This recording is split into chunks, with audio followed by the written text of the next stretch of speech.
News time on KCIM means we check back in with Nathan Cones. Thank you very much, John, and good morning, everyone.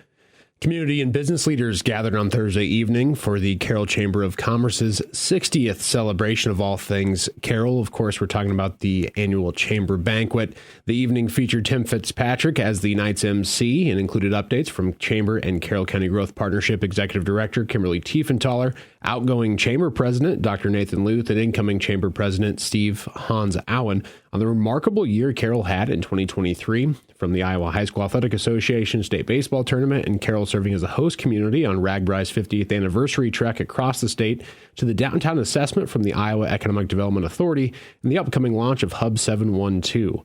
The annual awards were presented in the latter half of the festivities, with the 2023 Citizen of the Year award going to Dave Bruner. And again, he was here in the studio with us in the 7 o'clock hour, and you can find that interview on our website at 1380kcim.com, as well as through our social media pages. Some of the other awards included the Good Neighbor Award. That went to the late Charles Hyder and Cindy and Scott Hyder of Omaha, as well as the Hyder Family Foundation. The Humanitarian Award went to Katie Cruz. Public Service Awards, 2 of them, one to Larry Devine from the Carroll Times-Herald and Vicki Gotch from the Carroll Historical Preservation Commission.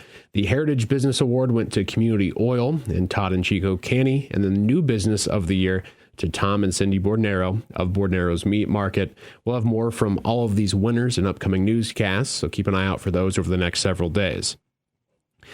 Looking elsewhere, during a workshop session on Monday, the Carroll Community School District Board of Education approved a staffing plan for the upcoming school year, 2024-2025.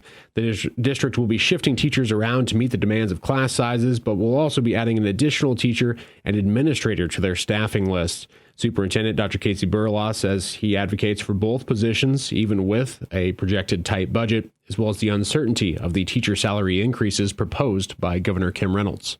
EL, you can see I went from 1 to 2. Our EL numbers, it's not on a sharp incline up, but it is on an incline up. Each year we add the students. Daniel's load is getting fuller. I see that trend continuing. Director of Special Education, we have that with a principal position this year, instead making that full-time, calling it a Director of Student Services, so it'll be more than just special education, it'll also be at-risk, ELL, 504s, TAG, kind of those special populations. This person would be full-time in charge of all those things. Burlaw proposed adding the responsibilities of the Director of Teaching and Learning as a part-time position for the Adams Elementary School principal job. Currently, the district has Adams principal Amy Collison serving as the part-time Director of Special Education. Collison agrees that the Director of Student Services, which will spearhead the Special Education Department, needs to be a full-time job to serve the needs of students better, and the Director of Teaching and Learning can fit well with the principal position. Absolutely. It would be possible. I would say that the Director of Student Services as a full-time position is more necessary for our district as you look at what's coming out of the State House, you look at student needs and really working toward those student populations that need that full-time person that can put that hat on all day long and really fight for those kids. The Director of Teaching and Learning is something that would work well within that half-time principal position, and it's absolutely doable. Board members discussed the declining enrollment that's been seen by the district in recent years, as well as that projected tight budget for the next school year. Board member Dwayne Horsley says, despite those factors, there's still a great need for the Director of Student Services position. Your enrollment for this position hasn't declined. No, right. It's increased. Yeah. So that's how I see the need on it. It's like, yes, the overall enrollment's gone down, but the enrollment for kids that are needing that service is increased, and that to me facilitates the need, and we need to address that. With adding the additional teacher and administrator to the district now approved, the Board of Education will post to advertise the positions and hopefully have a new candidate hired before finalizing the FY25 budget. And Iowa Secretary of Agriculture Mike Negg is urging eligible farm owners in the state to apply for recognition through the Iowa Department of Agriculture and Land Stewardship's Century and Heritage Farm programs.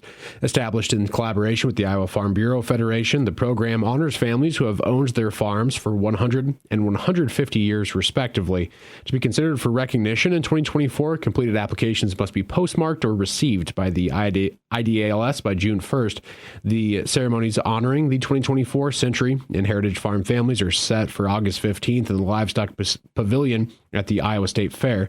Secretary Nag emphasized that these farm families represent the epitome of Iowa agriculture's ingenuity, strength, and resilience. Application forms can be downloaded from the department's website or requested from the farm program coordinator, Kelly Reese. Contact details are included with this story on our website. The Century Farm Program, now in its 48th year, has recognized over 21,000 farms since its inception in 1976. The Heritage Farm Program, in its 18th year, has honored more than 1,800 farms since 2006. And that is going to be wrapping up your Look At News here on KCIM. I'm Nathan Cones reporting. You don't know this, but it's quiz time for Nathan Cones here on KCIM. So, I was looking up some statistics about the Super Bowl. Okay. And according to the Snack Food Association, which, by the way, my next job, I want to be with the Snack Foods Association. I'll be their PR guy. Yeah, no kidding. How many calories does the average American consume on Super Bowl Sunday? Whole day? Whole day. 4,500. I'll tell you, just during the Super Bowl itself, 4 to 5 hours, 2,400 calories just in those between the 4 to 5 hours the Super Bowl is on. What's the daily input? People will skip meals because they know they're going to snack all day. I will, based on that info, I'm going to go to 5,000. 6,000 calories. I'm absolutely disgusted. Check out the numbers here. 11.2 million pounds of potato chips. A potato chip does not weigh much.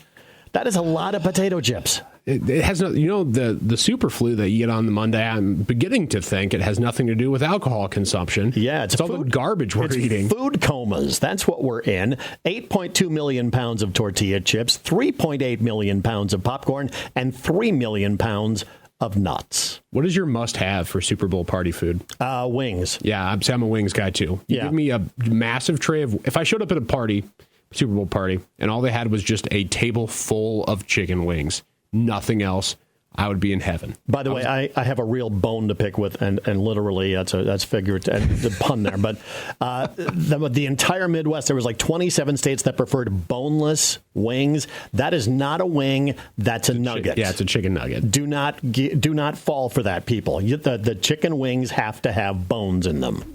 I mean, I appreciate, like, if you have kids, right, and they want to join on the wing fun and the spiciness, haha, yeah, but you don't want to have bones. I get bones stuck in their throat. I get it. But you're an adult. Yes. Act like it. Yeah. Chicken nuggets are not for adults. They're for kids. If I wanted chicken nuggets, I'd go to McDonald's and get a 10-piece. Exactly. Right? So I think we've laid down the law here pretty well. We've changed zero minds. Well, that's like a normal day then. So thanks, Nathan, for the news update. Once again, you can find the local news available website, mobile app anytime you want it.